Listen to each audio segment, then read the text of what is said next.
ETF index mutual funds నేర్చుకుని stock మార్కెట్లో రాణించాలనుకుంటున్నారా? వెంటనే ఈ నెంబర్కి కాల్ చేయండి.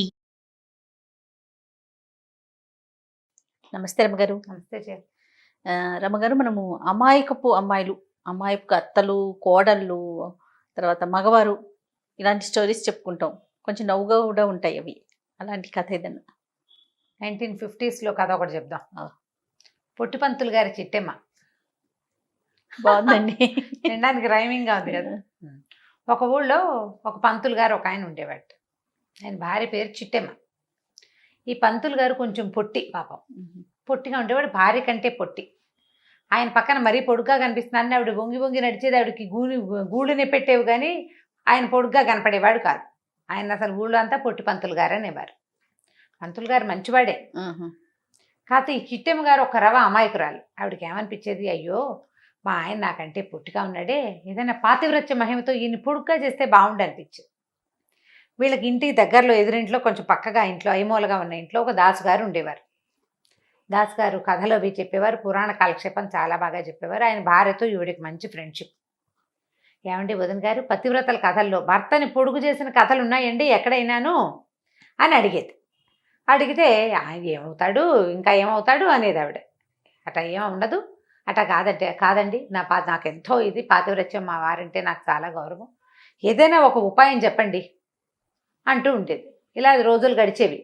ఈవిడికి చాలా బాధగా ఉండేది, భర్త పొట్టిగా ఉన్నాడు, ఆయన పొడుగ్గా చేయాలి ఎలాగైనా. అయితే ఆయన ఆ కథలు ఈ కథలు ఏ కథలైనా వినంగానే పాతివ్రత్యంతో అన్నం మానేసి, కూర మానేసి, పప్పు మానేసి అయినా ఆయన్ని పెంచుదామని చూసేది. మానేయడం మిగిలేదు, కానీ ఆయన అలాగే ఉండేవాడు. ఒకనాడు ఏమైందట, వెళ్ళి వాళ్ళ ఇంట్లో కూర్చున్నప్పుడు మా వారు ఎలాగైనా పొడుగవ్వాలి, ఏదో ఒకటి ఉపాయం అని మాట్లాడుకున్నారు. మాట్లాడితే ఆవిడేమందంటే, ఏమది ఇంత వయసు వచ్చాక పొడుగవరే అమ్మాయి, అయితే మా వాడు ఆ మధ్య 2 రింగులు తెచ్చాడు, ఏమిటంటే దూలానికి వేళ్లాడేసాడు, అవి పుచ్చుకుని వేళ్లాడితేట పొడుగవుతారటేవు మా పిల్లాడు చెప్పాడు, మరి మీ ఆయన కూడా అట్లా అవుతాడేమో ప్రయత్నం చేయమని. సరే ఈవిడేం చేసింది, రింగులు ఎక్కడి నుంచి వస్తాయి, మనం ఇప్పుడు ఎట్లా వేళ్లాడరు పిల్లలు స్కిప్పింగ్ చేస్తే పొడుగవుతారు, ఏదైనా బస్కీలు తీస్తే పొడుగవుతారు, పుచ్చుకుని వేళ్లాడండి మనం కూడా చెప్తాం, వేళ్ల మీద పొడుగ్గా సాగి నుంచుంటే క్రమంగా పొడుగవుతారు. కాకపోతే ఇట్లా 30, 40 వచ్చిన వాళ్ళు ఎట్లా అవుతారు. ఈవిడేమనుకుంది, మన దగ్గర రింగులు లేవు, ఇప్పుడు రింగులు ఎక్కడి నుంచి వస్తాయి. అందుకని ఏమనుకుంది, ఓ పంచేద్దాం, పైన ఉన్న దూలం ఉంది కదా, దూలానికి ఒక తాడు గనక వేస్తే ఆ తాడు పుచ్చుకుని వేళ్లాడమంటే సరి భర్తని. ఆవిడ కొద్దిగా ప్రయత్నం చేసి కంబారు తాడు ఒకటి తెప్పించింది. కంబారు తాడు అంటే ఏమిటి, అది కొబ్బరి తాడు తెప్పించింది. సరే ఏం చేసింది, దూలానికి ముడేసింది, 2 తాళ్ళు వేళ్లాడేసింది. అది ఎక్కడ దాకా వచ్చినాయి, ఈవిడ ఇట్లా పట్టుకునేదాకా వచ్చింది. ఇట్లా పట్టుకుంటే భర్తకు అందుతాయి కదా. ఈ లోపల ఏమైంది, ఆయన ఏదో పని చేసుకుని వచ్చాడు, కరణం బహుశా ఆయన ఊరంతా తిరిగి వచ్చాడు.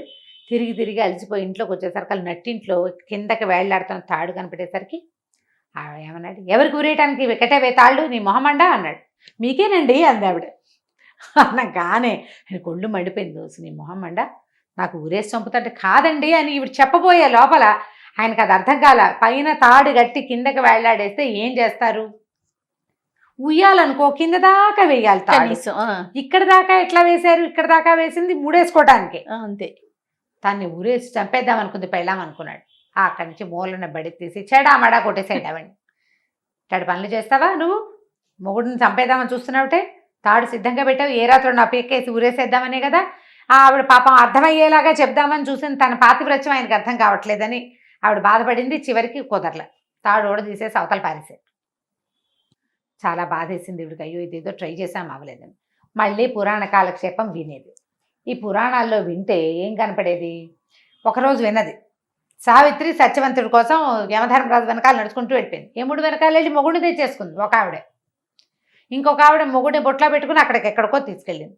పెదవది పొడుగు చేయలేను నేను, నాకు మాత్రం పాతివ్రత్యం ఏం తక్కువ, పతివ్రతల కోవకు చెందిన వంశం మాది అసలే. ఆవిడకి చాలా కష్టంగా ఉంది. సరే ఓ రోజు పోయి ఆ దాసుగారి ఇంట్లో కూర్చుంది. ఆయన అడిగింది, కాదండి పతివ్రతల కథల్లో ఎక్కడైనా భర్తని పొడుగు చేసిన కథలు ఉన్నాయంటారా, అసలు పతివ్రతలు ఉన్నారా ఈ రోజుల్లో, ఎందుకు లేరు, మా ఆవిడ లేదు అన్నాడు ఆయన. అని పక్కపక్క నవ్వుతూ ఏం చెప్పాడంటే, మా ఆవిడ నేను తిరిగి వస్తే కాళ్ళు పిసికేది, ఇది వరకు ఏమే కాళ్ళు పెట్టు, నాకు కాళ్ళు నొప్పులు పుడుతున్నాయి అన్నాడు. అనేసరికల్లా ఆయనంట మంచం మీద పడుకున్నాడు, ఆవిడ కింద కూర్చుంది, పాదాలు నొక్కుతుంటే ఈవిడ చూస్తోంది. అబ్బో ఈవిడ పాతివ్రత్యం చాలా బాగుంది అని. అప్పుడు దాసు గారు ఏం చెప్పారంటే, ఇలాగే కదమ్మా కాళ్ళు పిసికి నేను ఎంత ఉండేవాడిని, మీ ఆయన అంతే ఉండేవాడిని, ఇప్పుడు ఇంత పొడుగ్గా ఎట్లా అయ్యాను, మా ఆవిడ రోజు కాళ్ళు పిసకడంతో నేను పొడుగయ్యాను అన్నాడు. ఈవిడ ఆలోచించు, ఓ సింతేనా, కాళ్ళు పిసికితే పొడుగవుతారా అంటే, అవుతారటండి అని అడిగింది. ఎందుకు అవరమ్మా, నేను అవ్వలేదు ఏమే అన్నాడు భార్యని. ఆవిడేమో అవునమ్మా ఎప్పుడు కాళ్ళు పిసుకుతాను నేను అంటే. ఆ రోజుల్లో చిన్నప్పుడే పెళ్ళిళ్ళు అయ్యేవి. 13-14 ఏళ్ళ అబ్బాయికి 5-6 ఏళ్ల పిల్లకి పెళ్లి చేసేవాళ్ళు. దీనికి 10 ఏళ్ళు వచ్చేసరికి వాడికి 20 ఏళ్ళతో కొంచెం సాగేవాడు. ఈ రోజు కాళ్ళు పట్టటాలు అలాంటి క్రియలు జరుగుతూనే ఉండేవి. కాళ్ళు పట్టడం వల్లే పొడుగయ్యారు అంటే ఏమంటారంటే బట్టతలకి మోకాలకి ముడి పెట్టుకోవటం. సరే సరే అనుకుంది. ఏమనుకుంది, సరే అక్కడి నుంచి లేచెళ్ళి ఎలాగైనా మా ఆయన్ని కాళ్ళు పట్టి పొడుగు చేసి నా పాతివ్రత్యం నిరూపించుకోవాలి. భవిష్యత్ కాలంలో చెప్పుకోవడానికి కథలు ఉండద్దు జనాలకి. ఇదివరకు సావిత్రి ఏమో మొగుడు కోసం యమధర్మరాజు వెనకాల వెళ్ళింది, జరిగింది కథ. ఇప్పుడు చెప్పుకుంటున్నాం.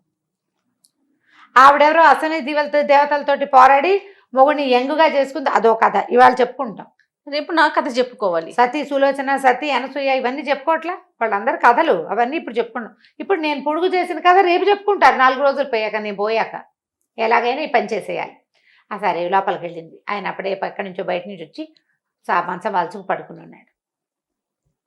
వాదాల దగ్గర కూర్చుంది, కాళ్ళు పడదామని కాళ్ళు పట్టుకుంది. కాసేపు అయ్యాక వీళ్ళ ఇంట్లో నుంచి మొయ్యో మొయ్యో మొయ్యోమని కేకలు అరుపులు వినపడుతున్నాయి.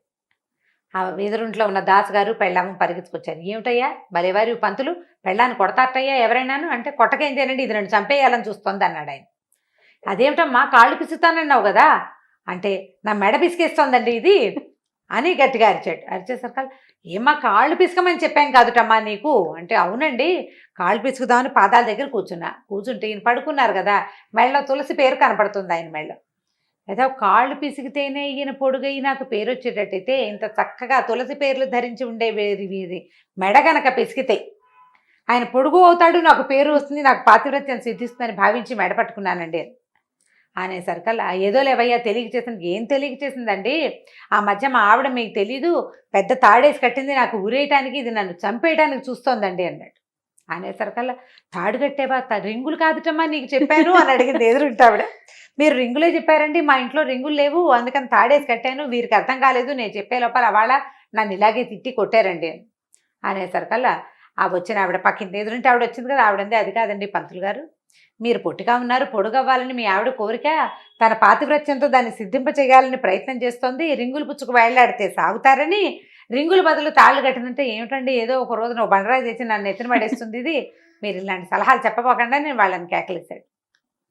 వాళ్ళు వెళ్ళిపోయాక పెళ్ళాన్ని తిట్టాడు అని, నీ బొంద నేను పొట్టిగా ఉంటే ఏమైందే నీకు అని. ఆవిడ ఏమనుకుందంటే, ఇదేమిటి ఏదో పాతివ్రత్యం చూపించి పొడుగు చేద్దామనుకుంటే ఇలా బాధపడతాడు, అందరూ పొట్టి పంతులు అంటున్నారు, ఆ పేరు పోతుంది కదా, ఈయన అసలు పేరు ఏదో సుబ్బయ్య గారు, ఏదో సుబ్బయ్య పంతులు గారు అంటారు, ఏమిటో అర్థం చేసుకోరు అనుకుందనమాట ఆవిడ. ఇక ఆవిడ ట్రై చేసినా ఈయన అయ్యేలాగా లేడు, ఇక లాభం లేదని ఈయన పొడుగు చేసే మార్గాన్ని వదిలిపెట్టేసి ఆవిడ పాతివ్రత్యాన్ని వేరే రకంగా ప్రూవ్ చేసే మార్గాలను వెతుక్కోవటం మొదలుపెట్టింది. చిట్టమ్మ గారి కథ మామూలుగా ఇలా ఉంటాయి. పాతివ్రత్యాన్ని నిరూపించుకోవాలి అలాంటి ధోరణులు ఇదివరకు ఉండేవి. ఇప్పుడు ఏం పాతివ్రత్యం గోవాలా మనకు లేదు కదా, ఇది సరదాగా చెప్పుకోవడానికి. బ్యాడ్ వర్డ్ అయిపోయింది జయ పాతివ్రత్యం అనగానే. అదేమిటి మొగుడికి మీ మీద పతికే వ్రతం ఉండాలా, పత్నికి వ్రతం వద్దా, పత్ని వ్రతుడు అని ఎవరైనా ఒకళ్ళని చూపించండి అని పోట్లాడరు. కిందటిసారి నువ్వు కూడా అన్నావు. అవును, ఎప్పుడు పతివ్రతలేనా, పత్ని వ్రతులు ఉండరా? పత్ని వ్రతులు ఎందుకుంటారు, ఉంటారు, కాకపోతే వాళ్ళు కాళ్ళు పెట్టారని బట్టలు ఉతికారని అవన్నీ చూపించలేకపోతాం, మనం చెప్పుకోలేకపోతాం కదా. ఏదో ఇలాంటి సరదా కథలు చెప్పుకుంటాం అంతే, అమాయకురాళ్ళైన ఆడవాళ్ళ సంగతులు చెప్పుకుంటూ ఉంటాం మనం. బాగుందండి, చాలా బాగుంది రమ్మగారు. పొట్టి పంతులు గారి చిట్టెమ్మ కథ సూపర్. రైట్ రమ్మగారు, నమస్తే అండి. నమస్తే జయ.